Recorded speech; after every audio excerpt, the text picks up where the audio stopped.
Hello दोस्तों, स्वागत है आपका आज के इस नई कहानी में। आज की नई कहानी बहुत ही ज़्यादा दिल दहला देने वाली है। तो दोस्तों, इस कहानी में आखिर तक बने रहिएगा और ये कहानी कैसी है मुझे कमेंट बॉक्स में ज़रूर बताना। और हाँ दोस्तों, अगर आप मेरे चैनल पर नए हो तो मेरे चैनल को प्लीज़ लाइक, कमेंट और शेयर करना बिल्कुल मत भूलना। और हाँ, सबसे पहले सब्सक्राइब करना और बेल आइकन दबाना ताकि आने वाले अपडेट सबसे पहले आपको मिले।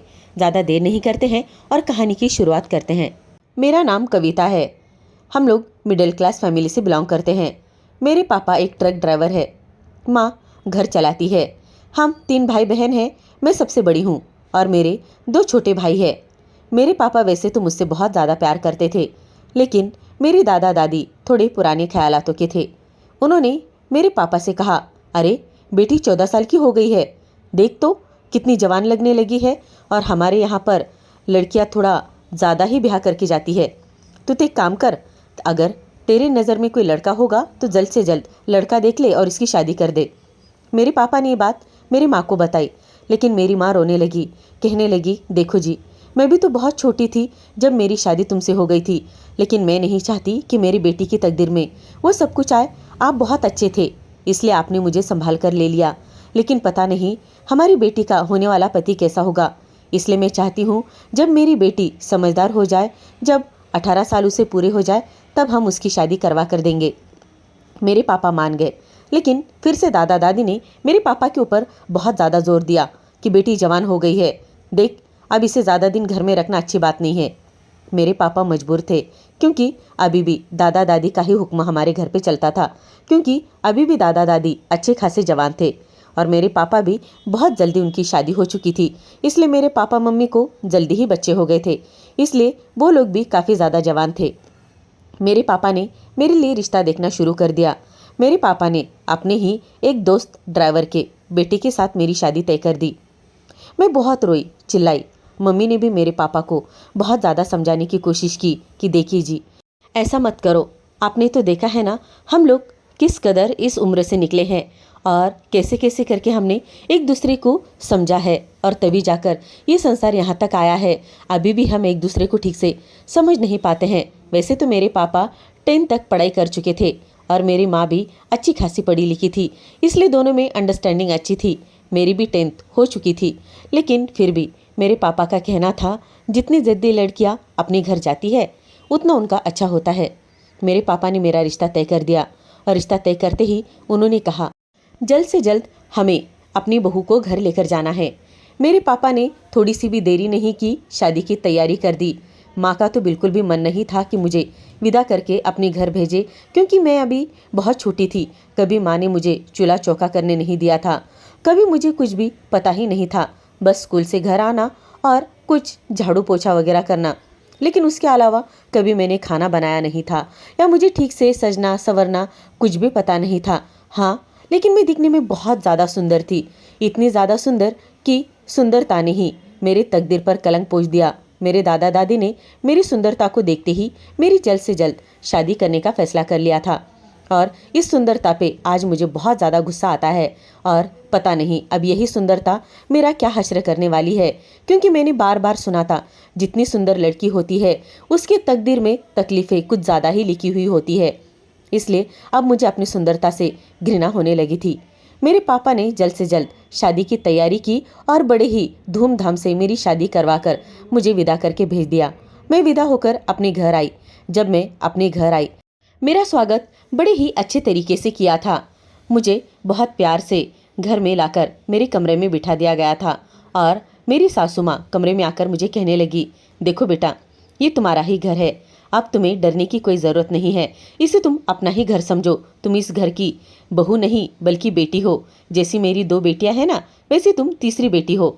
उस वक्त मुझे थोड़ा सा दिल को तसल्ली लगी कि चलो कोई तो है जो मुझे यहाँ पर समझेगा, जो मेरी माँ की तरह है, और 2 मुझे सहेलियाँ भी मिल जाएगी। इसलिए मैंने अपने आप को थोड़ा सा कंफर्टेबल समझना शुरू कर दिया। उतने में मेरी छोटी ननंद आई और कहने लगी, भाभी जल्दी से तैयार हो जाओ, कुछ रात की रस्में बाकी है वो करनी है। उसके लिए उसने मुझे एक साड़ी दी और कहा, ये पहन कर आ जाना, ये हमारे यहाँ का रिवाज है। मैंने वो साड़ी वगैरह पहन ली, जो ज्वेलरी थी उन्होंने दी हुई वो भी अच्छी तरीके से पहन ली, फिर से मेकअप वगैरह ठीक से सेट कर लिया और मुझे लेने के लिए मेरी बड़ी वाली ननंद आ गई। मैं उसके साथ बाहर चली गई। बाहर रस्में शुरू थी। पानी में कुछ गुलाब ये वो सब डालकर अंगूठी फेंकना वो प्रोग्राम हो गया। फिर उसके बाद मुझे लाकर कमरे में बिठा दिया गया। रात बहुत ज़्यादा हो रही थी। पूरे 11 बज रहे थे। मुझे नींद काफ़ी तेज़ आ रही थी क्योंकि मुझे आदत थी जल्द से जल्द सोने की। लेकिन अब मुझे नींद आकर भी कोई फ़ायदा नहीं था। जब तक मेरा पति नहीं आता मैं सो नहीं सकती थी। मैं कांपते हुए हाथों से अपने तौलिए को बाजू में रखते हुए सोचने लगी, पता नहीं अब मेरा पति आकर क्या करेगा और क्या नहीं। लेकिन तब तक मेरा पति कमरे में आया। जैसे मेरा पति आया मैं दुबक कर अपने बेड के ऊपर साइड में बैठ गई। मेरा पति आया। उसने आते ही दरवाजे को अंदर से ताला लगाया। उसके हाथ में दूध का ग्लास था। मैं चुपके से उसे देख रही थी। सर पर मैंने घूंघट डाला हुआ था। वो आते ही मेरे बाजू में बैठ गया और वो ग्लास उसने जो हाथ में लाया था मेरे और बढ़ाकर कहने लगा, इसे पियो। इसे पियोगी ना तो तुम्हारे अंदर थोड़ी फुर्ती आएगी। मुझे पता है तुम बहुत ज़्यादा थक गई होगी। मैंने कहा, नहीं मुझे नहीं पीना, मैं दूध नहीं पीती, मुझे पसंद नहीं। मैंने तुरंत ही मुँह उठाकर उसे जवाब दिया था। मैं छोटी थी, मेरे ज़्यादा समझ में नहीं आता था। लेकिन तब उसने कहा, जैसा मैं कह रहा हूँ वैसा करो। मैं थोड़ा सा डर गई और मैंने वो सारा दूध पी लिया और ग्लास साइड में रख दिया। फिर से मैंने अपना घूंघट ठीक कर लिया और मैं ठीक से बैठ गई। उसने धीरे से मेरा घूंघट उठाया और मेरे चेहरे को देखने लगा।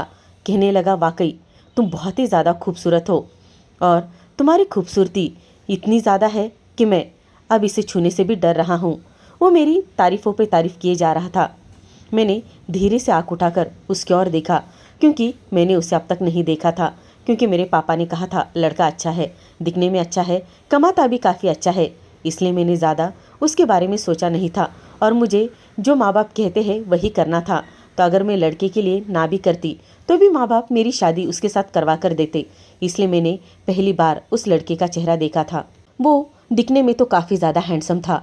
हट्टा कट्टा गबरू जवान लग रहा था। लेकिन अब मेरी हालत ऐसी हो रही थी कि मैं उसे देखकर काँप रही थी। उसकी पर्सनैलिटी बहुत ही ज़्यादा अच्छी थी। उसकी तबीयत अच्छी खासी थी और मैं दुबली पतली सी नाजुक सी लड़की थी। उसने मेरी ओर देखते हुए कहा, देखो मुझसे डरने की तुम्हें कोई ज़रूरत नहीं है। मैं तुम्हें ऐसी तकलीफ नहीं दूंगा जैसे बाकी के मर्द देते हैं। मैंने थोड़ा सा अपने आप को कंफर्टेबल किया और फिर से मैं थोड़ा सा पीछे हट गई। उसने मेरे दोनों हाथों को अपने हाथों में लिया और मेरे हाथों पर चूमा और फिर मेरे माथे पर चूमा और कहने लगा, कोई बात नहीं, चलो अभी हम थोड़ा सा रिलैक्स हो जाते हैं। मैं भी थक गया हूँ, तुम भी सो जाओ। आज मुझे बहुत ही ज़्यादा सुकून मिला था कि मेरा पति बहुत ही ज़्यादा समझदार इंसान है। मैंने अपने आप को बहुत खुशनसीब पाया था कि मेरा पति मेरा दर्द समझता है। पहले दिन ही मुझे बहुत ही अच्छा लगा था, इसलिए मैं साइड में होकर सो गई। उसने कहा, तुम कपड़े चेंज कर लो और फिर सो जाना। इतने हेवी कपड़ों में अगर तुम सो जाओगी तो तुम्हें नींद नहीं आएगी। मैंने तुरंत उसकी बात मानी। तुरंत ही मैं बाथरूम में जाकर कपड़े चेंज कर आ गई और सो गई। वो भी कपड़े चेंज करके सो गया। लेकिन मुझे नींद कहाँ आ रही थी। अभी मुझे बिस्तर पर पड़े आधा घंटा ही हुआ था। नींद जैसे ही लगने वाली थी तब तक मैंने देखा कि कोई भारी मजबूत सा हाथ मेरे पेट पर रेंग रहा है और वो धीरे धीरे मेरे यहाँ वहाँ जा रहा है। मैंने तुरंत ही उन्हें रोकने की कोशिश की क्योंकि वो हाथ मेरे पति का था, लेकिन वो रुकने का नाम नहीं ले रहा था। उसने तुरंत ही मुझे अपनी ओर कर लिया और ज़ोर से मेरी कमर पर पकड़कर कहने लगा, बस अब मुझसे रहा नहीं जा रहा। मैंने सोचा था कि मैं रात ऐसे गुजार दूंगा और तुम्हें आराम करने दूंगा, लेकिन मेरे मन को आराम नहीं मिल रहा। मैंने एक नज़र उसकी ओर डाली तो मैं एकदम से घबरा गई। मैंने देखा कि उसके बदन पर एक भी कपड़ा नहीं है और वो पूरी तरीके से बिना कपड़ों का मेरे पास लेटा हुआ था। मैं बहुत ज़्यादा घबरा गई और घबरा के मारे मैं पीछे हट गई। लेकिन उसने अपनी पूरी ताकत से मुझे अपनी ओर खींच लिया और धीरे धीरे करके उसने एक एक कपड़ा मेरा हटा दिया और उसने पूरी रात मुझे सोने नहीं दिया। मुझे चैन नहीं आ रहा था, मेरी चीखें निकल रही थी, मुझे बहुत ज़्यादा दर्द हो रहा था। लेकिन उसने मेरे दर्द का बिल्कुल भी एहसास नहीं किया और उसने पूरी रात मुझे परेशान कर दिया। सुबह हो गई और कब मेरी आँख लगी मुझे पता ही नहीं चला। जब मेरी आँख खुली तो मैंने देखा सुबह के 8:30 बज रहे थे। मेरा पति गायब था, शायद वो बाहर चला गया होगा। मुझे चक्कर से आ रहे थे। मैं तुरंत ही उठकर बैठ गई। मेरी माँ ने कहा था उठते ही पहले लड़कियों को तैयार होना है, ऐसे बासी मुँह लेकर बाहर नहीं जाना है। मैं बेड से उतरने ही लगी तब तक मेरा सर भारी सा होने लगा और मुझे बहुत ज़्यादा पेट में और उस जगह पर दर्द होने लगा। जब मैंने धीरे से उठने की कोशिश की तो मुझे बहुत ज़्यादा भारी महसूस होने लगा। जैसे तैसे उठकर मैं बाथरूम में चली गई। मुझसे चला नहीं जा रहा था। मैं नहा धोकर बाहर आई, कपड़े पहन ली, लेकिन अब मुझे बहुत ही ज़्यादा पेट में दर्द होने लगा था, क्योंकि पूरी रात उसने मुझे बहुत ज़्यादा तकलीफ दी। उतने में मेरी ननंद आ गई और कहने लगी, भाभी, बाहर माँ ने बुलाया है आपको नाश्ते पर। शायद पहला दिन था इसलिए सब लोग मुझे झेल रहे होंगे। मैं बाहर चली गई। सब लोग मुझे देखकर हैरान हो रहे थे, क्योंकि उन्हें भी पता है कि मैं नाजुक सी दुबली पतली लड़की थी, लेकिन किसी ने कुछ नहीं कहा। ससुर जी, सास मुझे देखकर मुस्कुराने लगे और कहने लगे, आओ बेटा, नाश्ता कर लो। मैं भी नाश्ते के टेबल पर बैठ गई। मेरे सास ससुर बहुत ही ज़्यादा अच्छे थे और मेरी 2 नंदें थी, वो भी बहुत ही ज़्यादा प्यारी थी। आज तो पहला दिन था। तब तक एक ननंद कहने लगी, भाभी, आपको पता है आज से आपको खाना बनाना है, क्योंकि आज आपकी पहली रसोई है, पता है ना? आपको कुछ मीठा बनाना है। मैं मुस्कुरा दी, क्योंकि मुझे कभी खाना बनाना आता ही नहीं था। तब मेरी सास से मैंने ऐसे ही मुँह उठाकर कह दिया, मुझे माँ जी खाना बनाना नहीं आता। तब सब लोग मेरे मुंह को ऐसे ही देखने लगे। तब मेरा पति कहने लगा, माँ, दिख नहीं रहा, ये छोटी है अभी, इसे नहीं आता। आप सब लोग इसका अच्छे से ध्यान रखना, और हाँ, इसे किसी चीज़ की कोई कमी महसूस नहीं होने देना और इसे तकलीफ नहीं देना। मेरे पति ने उस वक्त सबके सामने बहुत अच्छे से अपने आप को प्रिटेंड किया था। ऐसा दिखा रहा था उसे मेरी बहुत ज़्यादा फिक्र है। मैं बस उसे देखकर यही बातें सोच रही थी कि रात में तो इसे बिल्कुल भी मेरे ऊपर तरस नहीं आया, और अब सबके आगे इसे मुझसे कुछ ज़्यादा ही लगाव हो रहा है। उस बात को मैंने ध्यान नहीं दिया और अपना नाश्ता ख़त्म करके मैं अपनी प्लेट उठाकर किचन में लेकर चली गई। जब मैं किचन में गई तो मैंने देखा कि बहुत ही बड़ा सा किचन था और उसमें ढेर सारे बर्तन रखे हुए थे। हाँ, वहाँ पर काम वाली भी थी। काम वाली बर्तन धो रही थी। काम वाली मुझे देखकर मुस्कुराई और कहने लगी, बीबी जी, कैसी हो तुम? मैंने कहा, हाँ, मैं बहुत अच्छी हूँ। वो कहने लगी, आपके पति बहुत ही ज़्यादा अच्छे इंसान है। मैंने सोचा, मेरा पति अगर इतना अच्छा इंसान है तो मुझे रात में इतनी तकलीफ क्यों दे रहा था? कोई बात नहीं, मैंने उस बात को भी छोड़ दिया। फिर उसके बाद मेरी दोनों ननंद अंदर आ गई और फिर काम की शुरुआत हो गई। धीरे धीरे दिन बीतते चले गए और हर रात मेरा पति मेरे साथ वही सब कुछ करता रहा। अब मुझे धीरे धीरे इसकी आदत पड़ चुकी थी। मेरे बड़े ननंद की शादी तय हो गई थी। बड़े ननंद के ससुराल वाले हमारे घर पर आ गए थे और एक रात रुकने वाले थे और उनको हमारा बेड शेयर करना था। तब मेरे पति ने कहा, नहीं, मैं मेरे बेड पर किसी को सोने नहीं दे सकता। जिसे जहाँ सोना है वहाँ सो ले। मैं और मेरी बीवी बेड पर ही सोएंगे। बाकी अगर हमारे बेड में कोई सोना भी चाहता है तो भी नीचे बिस्तर डालकर सो सकते हैं। मुझे उस वक्त बहुत ज़्यादा शर्म आ रही थी, क्योंकि मेहमानों के सामने अपने पति के पास सोना कोई अच्छी बात नहीं होती। लेकिन पति का कहा मैं टाल नहीं सकती थी, इसलिए मैं अपना बाजू में चेहरा कर कर सो गई। मेरा पति बाजू में सोया हुआ था। आधी रात हो गई और आधे रात में ही मेरे पति ने फिर से वही चालाकी शुरू की। मेरे पति ने धीरे से अपना हाथ मेरे पेट पर रख दिया और मेरे गर्दन पर यहाँ वहाँ चूमने लगा। मैंने कहा, देखिए जी, देखो, बड़े बुजुर्ग हमारे बेड के पास में सोए हैं। अगर हमारी हल्की सी भी आवाज़ उन तक जाएगी तो वो क्या सोचेंगे कि हम लोग कितनी निर्लज्ज है, और हमें थोड़ी सी भी शर्म नहीं, और हम लोग इनके सामने ये सब कुछ कर रहे। मेरा पति कहने लगा, मुँह बंद करो और जो मैं कर रहा हूँ मुझे करने दो।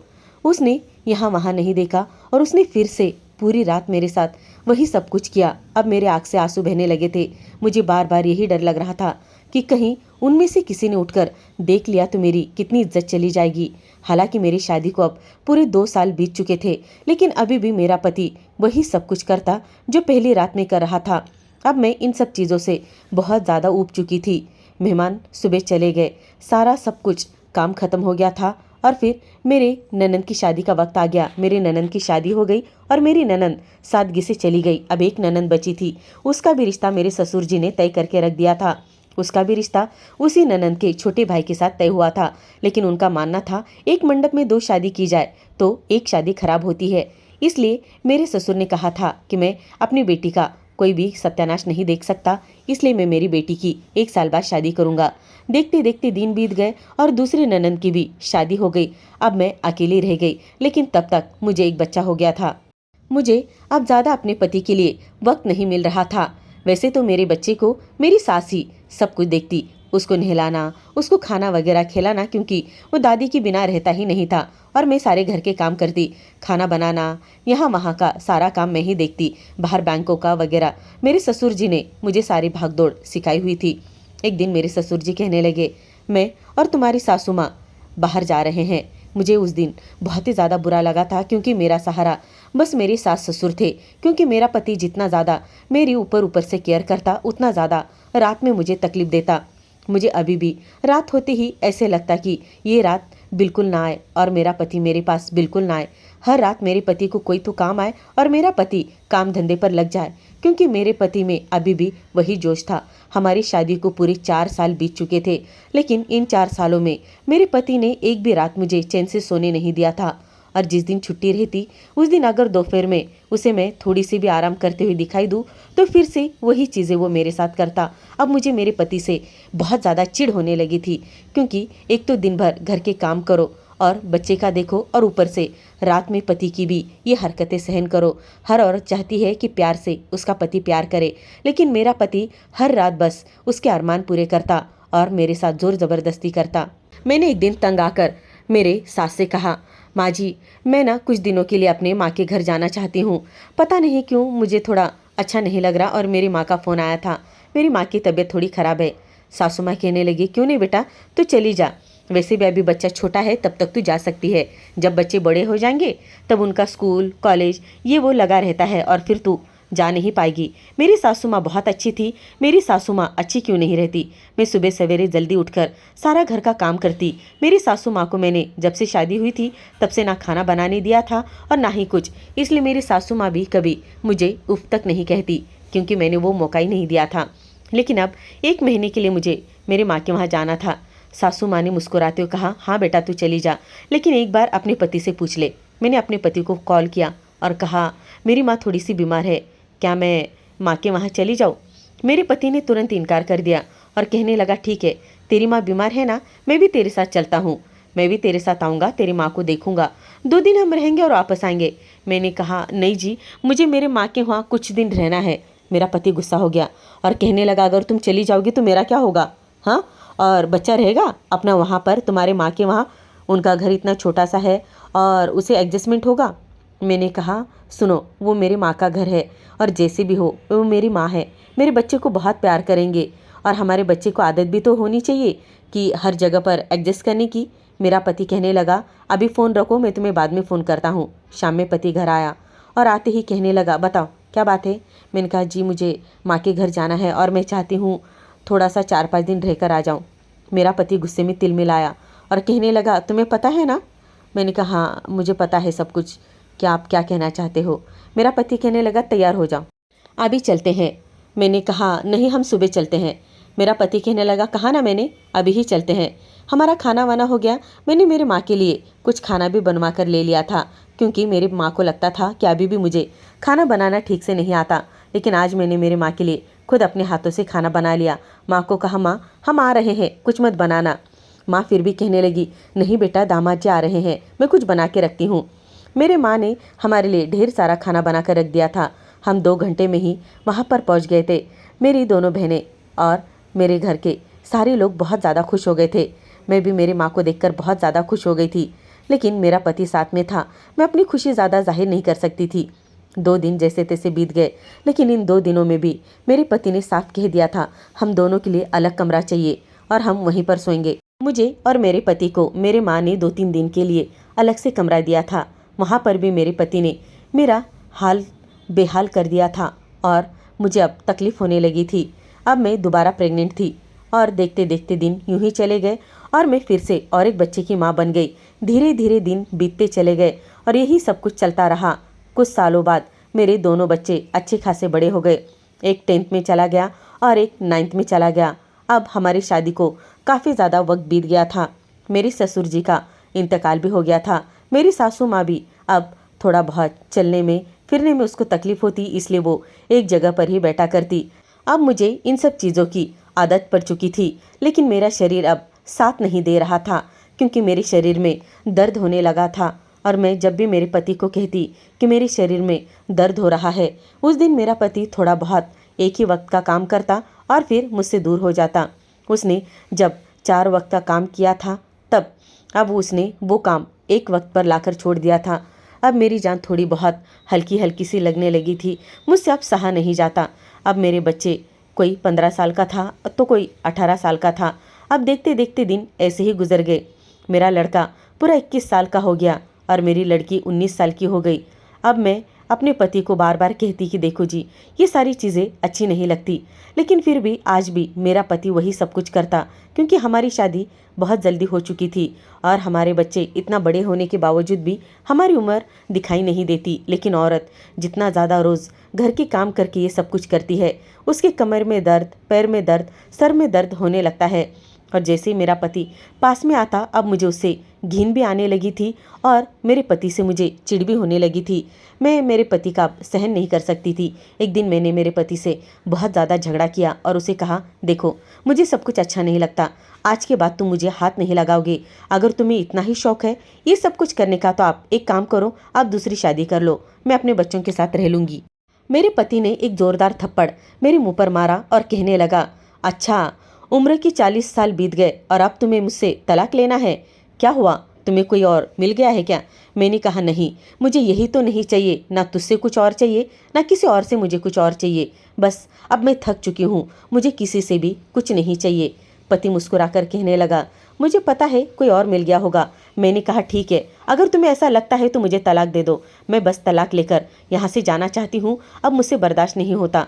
मैंने मेरे माता पिता को भी उसका ये सब कुछ बता दिया था। मेरे माँ ने समझाया था, देखो बेटा, ये सब जवानी के कारण होता है और अभी भी उसका खून गर्म है, तुम ज़्यादा टेंशन मत लो। देखो, जल्द से जल्द ये सारी चीज़ें अब ख़त्म हो जाएगी।